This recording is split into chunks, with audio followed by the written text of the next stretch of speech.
সর্বপ্রথমে মহান ঈশ্বরকে ধন্যবাদ দিই এবং সকলকে আরেকটিবার প্রভু যিশু নামেতে শুভেচ্ছা জানাই সকলকে। যে যিশু, আসুন আজকে যে আমাদের আলোচনা বিষয় তা হলো যে প্রভুকে ডাকে তার কি হবে, সে বিষয় নিয়ে আজকে আমরা আলোচনা করব। অর্থাৎ যারা প্রভুর নামে ডাকে তাদের বিষয় বিদেশ কি বলেন সে বিষয় নিয়ে আজকে আমরা আলোচনা করব। তাই যতজন এই মুহূর্তে ঈশ্বর সন্তানেরা আপনারা যুক্ত হয়েছেন, শুরু থেকে শেষ অব্দি ঈশ্বর বাক্য শোনার জন্য অনুরোধ থাকলো।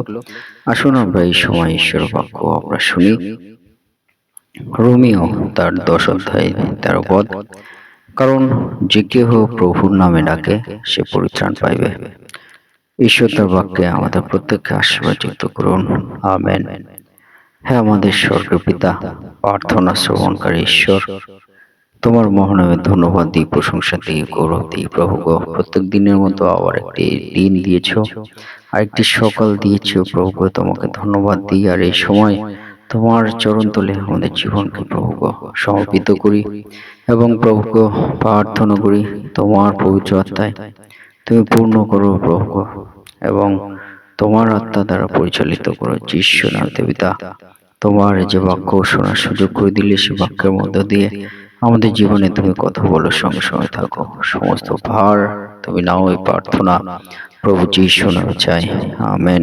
জয় যিশু, জয় যিশু। আমরা দেখি আজকে পিতা ঈশ্বর তিনি আমাদেরকে কি বলেন, যে যে কেহ প্রভুর নামে ডাকে, পিতা ঈশ্বর সেই প্রভুর নামে যারা ডাকে, পিতা ঈশ্বরকে যারা ডাকে তাদের জীবনে কি হবে সে বিষয় পিতা ঈশ্বর তিনি আমাদেরকে বলেন। যারা প্রভুর নামে ডাকে তারা প্রথম যে রক্ষা পাবে, রক্ষা পাবে পিতা ঈশ্বর হইতে। যে রক্ষা আমাদের প্রত্যেক মনুষ্যের প্রয়োজন আছে। আমরা যদি পিতা ঈশ্বরের নামে আমরা ডাকি, আমরা পিতা ঈশ্বর হইতে আমরা রক্ষা, আমরা পিতা ঈশ্বর তিনি আমাদেরকে রক্ষা করবেন। হালেলুয়া। সে বিষয়ে আজকে আমরা দেখি জোয়েল তার 2 অধ্যায় 32 পদ, সেখানে লেখা আছে, যে কেহ যে কেহ প্রভু সদাপ্রভুর নামে ডাকিবে সেই রক্ষা পাইবে। কারণ সদাপ্রভু বাক্য অনুসারে সিয়ন পর্বতে ও জেরুজালেমে রক্ষাপ্রাপ্ত দল থাকিবে এবং পলাতক সকলের মধ্যে এমন লোক থাকিবে যাহাদিগকে সদাপ্রভু ডাকিবেন, আমেন। হালেলুয়া।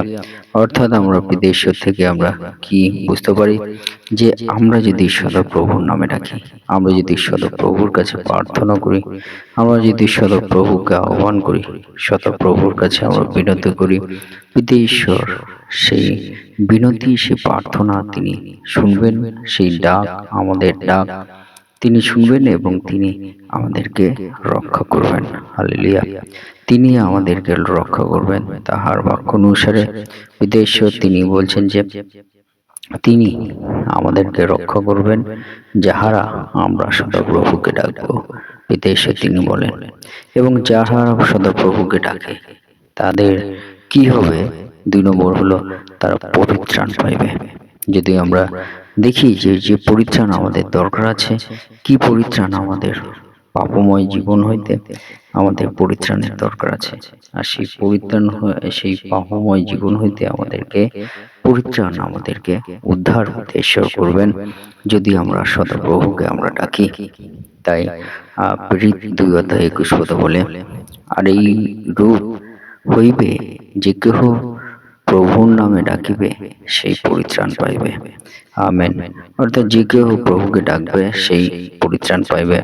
একটি বিষয় আমরা দেখি যে আমরা আদি পুস্তকে, সেখানে আমরা দেখি যে ঈশ্বর যে আদম এবং হাওয়াকে সৃষ্টি করেছিলেন, সেই আদম হাওয়া তারা পাপ করেছিল এবং পাপ থেকে তাদের পরিত্রাণ, পাপ থেকে তাদের কি পরিত্রাণের প্রয়োজন আছে।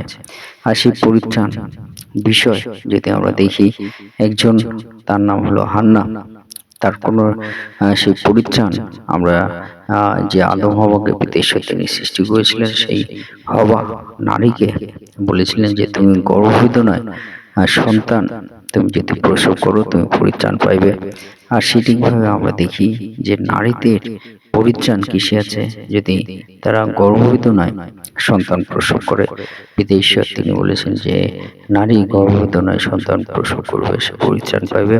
তেমন একজনের ঘটনা আমরা দেখি প্রথম সামুয়েল, সেখানে সে পুস্তকে হান্না বলে একজন আছে, আর তার কোনো সন্তান হতো না, কিন্তু তিনি পিতা ঈশ্বরের গৃহে তিনি ক্রন্দন করতেন এবং তিনি প্রার্থনা করতেন, এবং সেই হান্নাকে সেই পিতা ঈশ্বরের গৃহে যে যাজক তাকে বললো, হান্না, ঈশ্বর তোমার প্রার্থনা শুনেছে, তুমি নিশ্চিন্তে গৃহে যাও।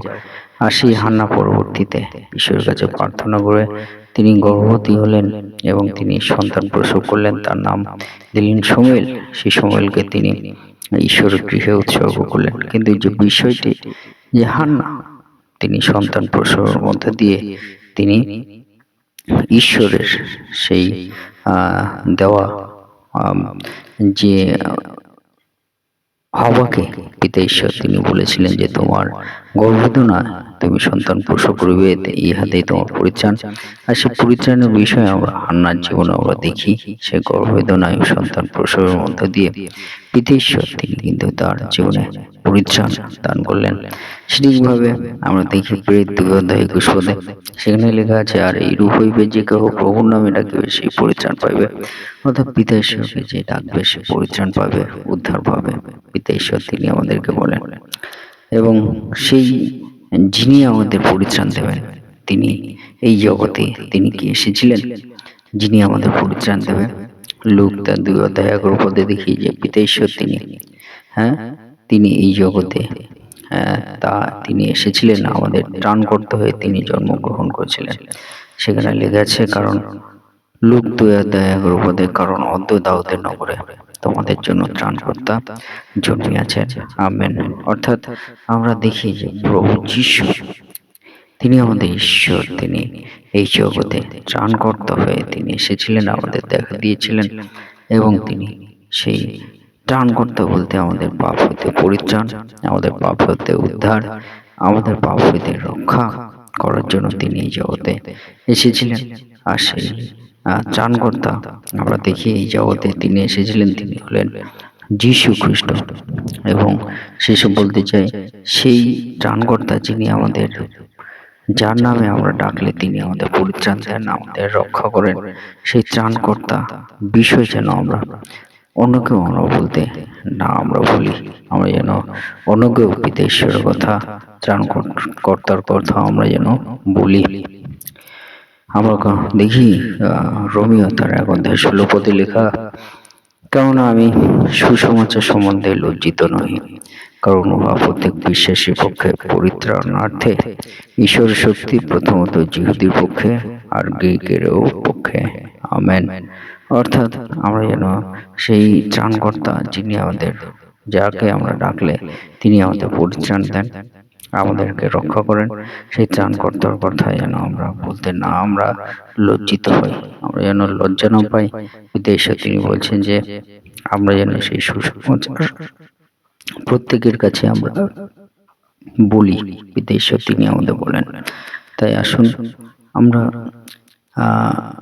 সদাপ্রভুর নামে আমরা পিতা ঈশ্বরকে আমরা ডাকি, তিনি আমাদের ডাক সকল শুনবেন, আমাদের প্রার্থনা সকল শুনবেন, তিনি আমাদেরকে রক্ষা করবেন, পরিত্রাণ দেবেন। এবং সেই ত্রাণকর্তা এই জগতে এসেছেন, এবং সেই ত্রাণকর্তা তিনি হলেন যীশু খ্রিস্ট। তার কথা যেন আমরা বলতে না বলি, অন্যকেও যেন আমরা বলি, এবং অন্যদেরকেও পিতা ঈশ্বরকে ডাকার জন্য অনুরোধ আমরা করি, যেন পিতা ঈশ্বর তিনি তাদের জীবনে দয়া করুন, অনুগ্রহ করেন, তার আশীর্বাদ বর্ষণ করেন। ঈশ্বর তার বাক্যে আমাদের প্রত্যেককে আশীর্বাদ যুক্ত করুন। আমেন। জয় যীশু, জয় যীশু।